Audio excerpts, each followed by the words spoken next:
안녕하십니까. 혼란한 정치 시사 이슈를 술술 풀어보는 선거권의 혼술 5월 13일 금요일 늦은 시간 인사드립니다.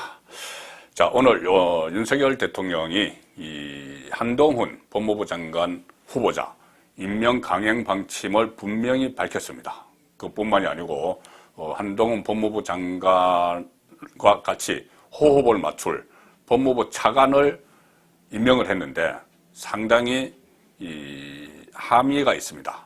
숨은 뜻이 있습니다. 자, 그 뜻을 한번 풀어드리겠습니다. 우선 이 한동훈 법무부 장관 후보자 임명 강행, 이것은 오늘 그 인사청문 보고서 재송부 요청을 했기 때문에 이것은 임명을 강행하는 수순이다. 자, 이렇게 볼 수가 있습니다. 뭐냐 하면은 오늘 그 윤석열 대통령이 국회에 이 한동훈 법무부 장관 후보자 청문 보고서를 16일까지 재송부해달라 이렇게 요청을 했습니다. 대통령실에서 밝혔죠. 자, 이것은 무슨 의미가 있냐면은 일단 그 대통령이 장관 후보자에 대해서는 인사청문 보고서를 보내달라고 국회에 요청을 합니다. 그러면 인사청문회가 열리고 나서 20일 이내에 보통 보내달라고 요청을 하죠. 그 법적으로 그렇게 되어 있습니다. 20일 이내에 보내달라고 하는데 지금 한동훈 법무부 장관 같은 경우는 다른 장관도 많이 그랬지만은 민주당이 발목을 잡고 있기 때문에 이 통과를 시키지 않으려고 낙마를 시키기 위해서 인사청문 보고서 채택에 불응을 했습니다. 채택이 안 됐죠. 이 경우에는 바로 임명을 할 수가 없습니다. 법적으로 그 대통령이 다시 한번 열흘 이내, 10일 이내의 기간을 정해서 보내달라고 재송부 요청을 하게 됩니다. 10일 이내, 10일 이후가 아니고, 그러니까는 오늘 요청을 한 것이 10일 이후까지가 아니고 지금 월요일 이후까지 보내달라. 그러니까 사흘 동안 시간을 준 거죠. 보내달라고 재송부 요청을 했는데 그때도 재송부가 안 되면 임명을 강행을 하는 거죠.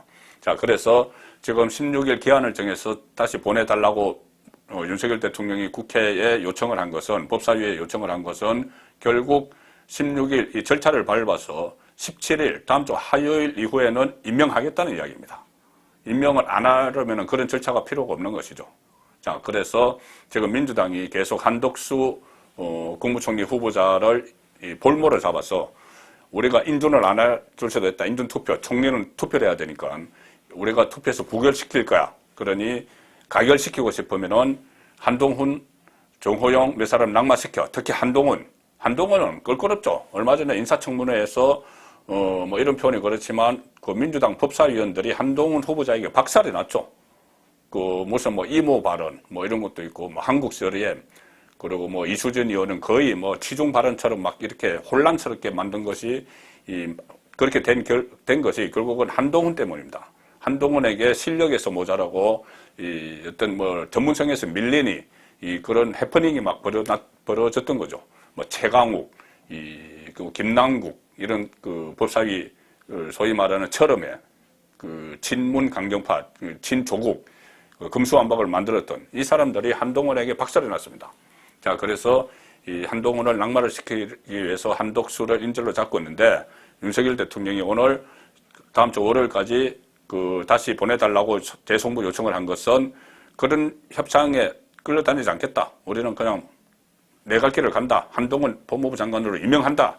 이것을 확실하게 이 대내외에 천명한 그런 조치가 오늘 나왔다. 그렇게 보셔도 되겠습니다. 자, 그래서 결국은 법무부 장관은 이제 한동훈으로 가는 것이 다음 주 초에 결정이 됩니다. 자, 그런데 오늘 중요한 인사를 하나 했습니다. 법무부 장관 한동훈과 호흡을 맞출 인물로 법무부 차관을 임명을 했습니다. 누구냐? 귀에 좀 익숙하실 겁니다. 이노공 여성 검사 출신입니다. 이노공 서울중앙지검 첫 여성 차장 검사였던 이노공 지금 변호사가 법무부 차관이 됐습니다. 자, 그 윤석열 대통령이 서울중앙지검장일 때 서울중앙지검장 밑에는 4명의 차장검사가 있습니다. 3차장 검사가 한동훈이었고 4차장 검사가 이노공이었습니다. 그런데 이 조합이 중앙지검장, 3차장, 4차장을 했던 인물이 지금은 대통령, 법무부 장관, 법무부 차관 이렇게 포진을 하는 것이죠.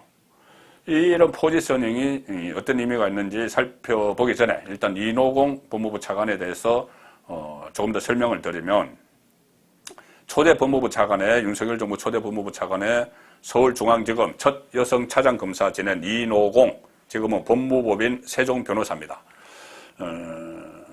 이노공 신임 법무부 차관은 윤석열 대통령이 서울중앙지검장으로 재직하던 2018년 4차장 검사로 발탁이 돼서 손발을 맞췄죠. 그때 이 3차장 검사는 한동훈은 이노공보다 사법연수원 기수가 한 기수 아래입니다. 그런데 장관이 됐고 차관이 됐죠. 자, 어쨌든 그래서 이노공은 당시에 전국 최대 검찰청인 서울중앙지검에서 최초로 여성이 차장검사를 맡은 것이어서 화제가 됐었죠. 자, 그 인사를 서울중앙지검장이던 윤석열이 발탁을 한 겁니다. 물론 인사권자는 대통령, 법무부 장관이 인사를 하고 하지만 그때만 해도 추미애가 등장하지 않았을 때죠. 그때는 서울중앙지검장일 때 윤석열 검찰총장이 대통령이 서울중앙지검장일 때는 문재인이 자기 편 검사라고 생각을 할 때죠. 자, 그래서 문재인이 청거한 이노공을 그대로 차장검사로 앉힌 겁니다. 그래서 윤석열 중앙지검장, 한동훈 3차장, 이노공 4차장 체제가 딱 된 거죠. 자, 그러다가 잘 아시는 이 추미애 전 법무부 장관이 들어서면서 윤석열 사단, 소위 말하는 윤석열 사단, 이노공도 포함됩니다. 거기서 살아있는 권력, 문재인 정권 권력을 수사를 했는데 줄줄이 다 자천이 됐죠. 그때 막 제주도로 가고 부산으로 가고 막 했는데 이노공도 당초에는 검사장으로 유력했는데 이노공도 검사장이 안 됐을 뿐 아니고 자천이 됐습니다. 서울중앙지검 4차장 검사를 했는데 추미애 법무부 검찰 인사에서 서울고검의 검사, 서울고검 검사는 그 한직입니다. 그 한직으로 분류가 되죠. 서울고검 검사로 자천이 되자 검찰을 떠나서 법무법인에 들어갔습니다. 자, 그리고 이 이노공 윤석열 대통령이 능력을 인정을 했는데 그 전에 윤석열 대통령과 또 인연이 많이 있죠.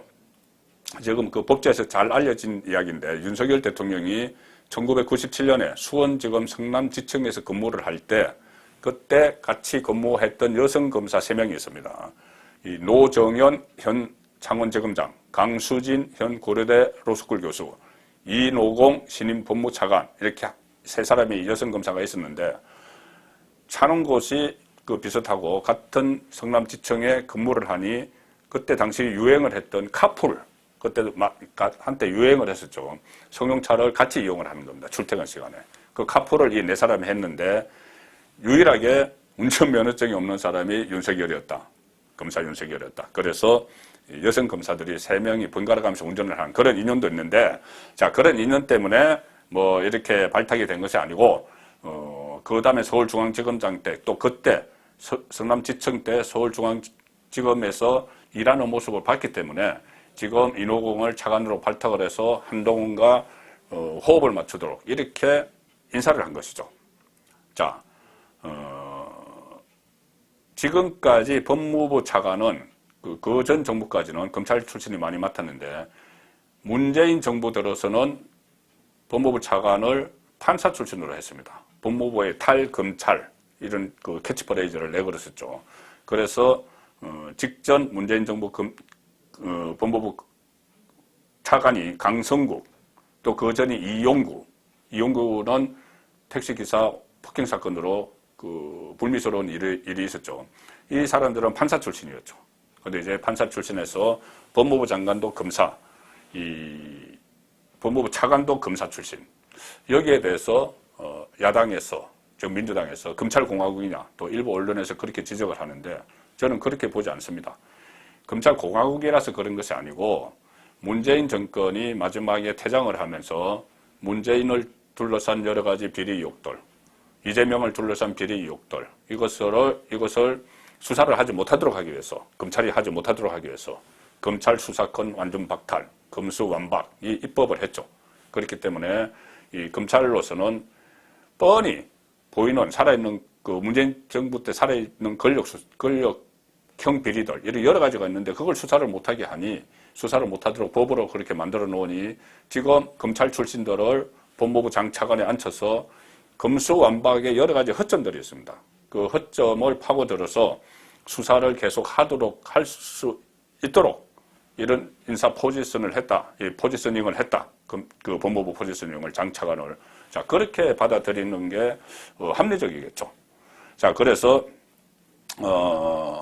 지금 검찰 출신 한동훈 장관, 이 인호공 차관, 이 라인이 법무부를 딱 장악을 하게 됐는데, 자, 앞으로 어떻게 될 것인가? 이 라인에게 어떤 역할을, 어떤 미션을 윤석열 대통령이 맡겼을까? 그것을 보면은 이 인사의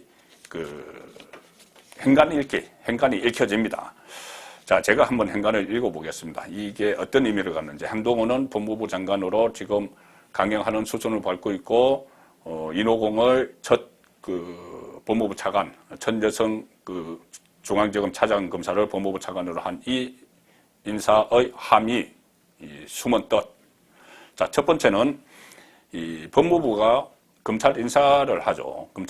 검찰국에서 하는데 저 법무부 장관의 의중이 많이 반영됩니다. 또 주요 보직은 또 대통령의 의중이 반영이 되지만은, 자, 검찰 인사는 곧 단행할 수밖에 없습니다. 왜 그러냐면은 김오수 법무부 전 검찰총장이 퇴진을 했죠. 이 문재인 전 대통령이 임명한 친문 검사 김오수 검수완박 책임을 지고 퇴진을 했고, 또 뭐 이성윤 그때 서울중앙지검장으로서 이 정권 후위 뭐 이런 수사를 많이 하고 또 수사를 뭉개고 했던 이성윤 지금 서울고검장인데, 이 사람들도 소위 말해서 그때 임명됐던 요직에 앉았던 추미애 사단 검사들이 일제히 다 빠져나갈 겁니다. 그 자리를 뭐 윤석열 사단 이렇게 부르는데, 윤석열 사단이라기보다 일종의 살아있는 권력을 수사를 하다가 울산 시장선거 부정개입, 청와대 부정개입, 또 월성원전 경제성 조작, 라임 옵티머스 뭐 이런 것을 수사를 하다가 자천을 당했던 그 검사들이 다시 전면에 등장을 하겠죠. 그 검사들, 그 전에 윤석열 사단으로 불렸던 검사들과 이 한동훈 법무부 장관, 인호공 법무부 차관이 호흡을 맞춰서 그때 윤석열 대통령이 후보 시절에 했던 이야기, 문재인 정권 5년 동안 쌓아놨던 적폐도 당연히 수사를 해야 된다. 그리고 한동훈 이 법무부 장관 후보자가 이 검수완박 입법과 관련해서 야반도주다 이렇게 이야기를 했죠. 5년 동안 도대체 무슨 짓을 했길래 야반도주를 하는 것이냐. 검찰 손발을 묶어놓고. 자, 그래서 그런 것들을 진실을 밝혀내고 책임 있으면 처벌을 해야 되기 때문에 이런 라인 포지셔닝이 지금 이루어졌다. 그렇게 볼 수가 있습니다. 이 검수완박 입법은, 그러니까 검찰청법, 형사소송법이 4개월 동안 시행이 유예가 되죠. 그래서 그 기간, 4개월 유예 기간 동안에 정당석가처럼 수사를 할 수 있다. 자, 이런 이야기들이 많이 있고, 한동훈 후보자도 그런 취지의 이야기를 했습니다. 4개월이면은 충분히 수사를 할 수 있다는 뉘앙스의 말을 했었죠. 정당석가 속전속결 수사. 그리고 지금 이 법안에 보면은 이 하나의 또 허점이 있습니다. 뭐냐면 처음에는, 그러니까 4개월 후에 시행되는 법이죠. 원래 안건에는 이런 게 있었습니다. 이 검찰이 수사를 하던 것을 4개월 유예 기간 후에는 무조건 경찰로 넘겨줘야 된다. 이런 것이 있었는데, 그게 부칙에 있었는데 그 부칙이 없어졌습니다. 이 말은 무슨 말이냐면은, 검찰이 4개월 이내에 수사를 하던 것, 대장동이든 뭐 월성이든 뭐 무엇이든 간에 이 수사를 하던 것은 4개월 후에 마무리가 되지 못하면 계속해서 끝날 때까지 검찰이 수사를 한다. 이렇게 해석이 가능한 도록 되어 있기 때문에 지금 검찰이 신속히 이 검찰 수뇌부를 교체를 해서 수사에 들어가는 것이 상당히 중요하게 됐습니다. 그리고 또 4개월 이후에는 이런 것도 있죠. 가령 예를 들어서 법무부 장관 한동훈, 법무부 차관 인호공, 이 라인에서 법무부 장관의 권한인 상설특검을 발동을 할 수가 있습니다. 개별 사건에 대해서. 그래서 뭐 대장동이든 뭐 성남FC든 뭐 월성 원전이든 이 개별 사건에 대해서 이 발동을 할 수가 있기 때문에 상설특검을. 그렇게 발동을 하면은 상설특검 임명은 대통령이 합니다. 윤석열 대통령이 하죠. 자, 그래서 당시 서울중앙지검장이던 윤석열 3차장, 4차장이 수사를 지휘를 했는데 지금은 윤석열 대통령이 상철특검을 지명을 할 수 있도록 어떤 사건을 상철특검으로 할 것인지를 한동훈 법무부 장관이 고르게 되겠죠. 그때 인호공 차관과 상의도 할 수가 있겠죠. 자, 이런 식으로 지금 한동훈, 인호공의 역할이 또렷이 좀 보이기 시작을 합니다. 자, 지금 이 문재인 전 대통령과 관련해서 4대 의혹, 이재명 전 후보와 관련해서 4대 의혹, 제가 서종욱 변호사와 함께 정리를 해드렸죠. 문재인 전 대통령은 울산, 월성, 산자부 블랙리스트, 타이 이스타젯, 특히 이 타이 이스타젯 이것은 문재인 전 대통령의 뇌물죄가 될 수 있다는 그런 분석이 서종욱 변호사도 했습니다. 왜 그러냐면은 이 문재인 대통령의 사위, 그러니까 딸 부부가 갑작스럽게 태국으로 이주를 했는데 거기서 타이 이스타젯이라는 이상직 전 의원 얼마 전에 그 대법원 확정 판결로 의원직이 박탈됐죠. 거기서 편의를 봐줬다. 그 대가로 이상직이 어떤 공기업 사장도 되고 민주당 공천도 받아서 국회의원도 됐다 하면은 그것은 뇌물죄, 직접 뇌물죄라는 겁니다. 자, 그래서 이 네 가지 사건이 있고 이재명 전 후보에 대해서는 뭐 다 아시다시피 성남시 대장동 특혜, 성남 FC 불법 후원금 모금, 특혜 성 후원금 모금, 변호사비 대납, 뭐 법인카드 유용, 뭐 이런 것들이 있습니다. 자, 그래서 이 사건들에 대해서 제가 말씀드린 대로 검찰 인사를 통해서 이 금수완박 유예 기간 4개월 동안 집중적인 수사를 하고 그것이 또 미진을 하면은 4개월 이후에도 경찰로 넘기지 않고 계속 수사를 할 수 있고 또 상철 특검까지 활용을 할 수 있는 자, 이런 체제, 그러니까 금수완박의 허술한 점을 파고 들어가서 그 원래 목적을 했던 이 문재인 방탄, 그 이재명 방탄 이것을 무너뜨리는 그런 포지셔닝이 오늘 일어났다. 이 한동훈 법무부 장관 임명 강행하는 강력한 메시지. 그 다음에 인호공 법무부 차관 전격 발탁. 자, 이래서 이 라인이 금수완박을 허물기 위한 윤석열 대통령의 신의 한 수 같은 인사 아니냐, 포지셔닝 아니냐. 자, 그런 분석을 해봤습니다. 송국근의 혼술이었습니다.